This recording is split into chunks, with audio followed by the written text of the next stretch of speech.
वो बोल रहे थे कि अमेरिका ने टैरिफ लगा दिया।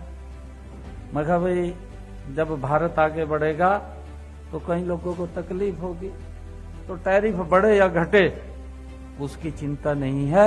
आदरणीय प्रधानमंत्री जी ने एक संकल्प लिया था कि हम दुनिया की 5वीं आर्थिक शक्ति बनेंगे और मोदी जी के उस विजन के कारण भारत दुनिया की 5वीं अर्थव्यवस्था के रूप में आकर के खड़ा हो गया।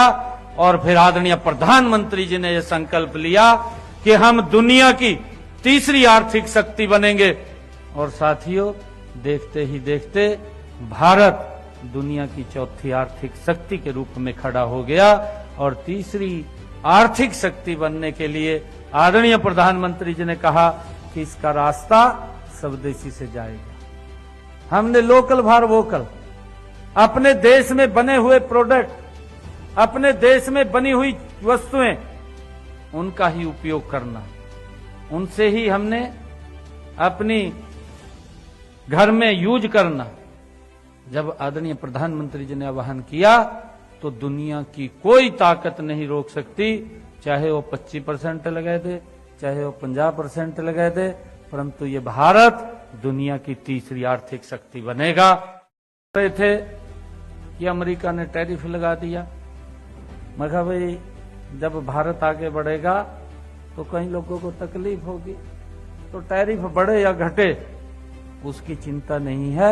आदरणीय प्रधानमंत्री जी ने एक संकल्प लिया था कि हम दुनिया की 5वीं आर्थिक शक्ति बनेंगे और मोदी जी के उस विजन के कारण भारत दुनिया की 5वीं अर्थव्यवस्था के रूप में आकर के खड़ा हो गया।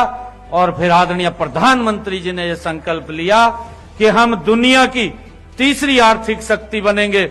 और साथियों, देखते ही देखते भारत दुनिया की 4थी आर्थिक शक्ति के रूप में खड़ा हो गया।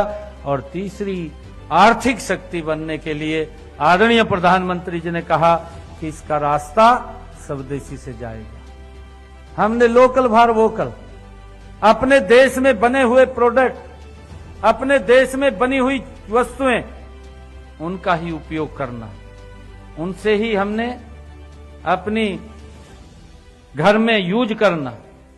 जब आदरणीय प्रधानमंत्री जी ने आह्वान किया तो दुनिया की कोई ताकत नहीं रोक सकती, चाहे वो 25% लगा दे, चाहे वो 50% लगा दे, परंतु ये भारत दुनिया की 3री आर्थिक शक्ति बनेगा।